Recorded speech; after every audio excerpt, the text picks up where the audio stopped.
Guys, tingnan niyo dyan guys, sobrang ganda.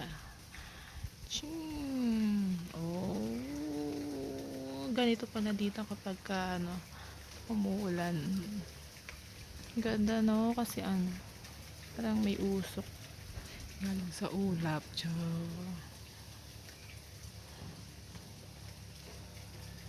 Nakakita na naman kami dito ng papaya, mga bee, ayun o. Tingnan nyo.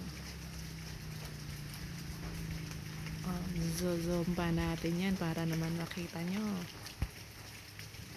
Kita nyo na ba? Ayun o. Kukunin namin yung mamaya kapag di na umuulan. Guys, ang ganda ng tanawin dito. Grabe, pagka ganito kapag magbabakasyon ka, diba? Talagang tanggal yung stress mo sa mga ganitong tanawin.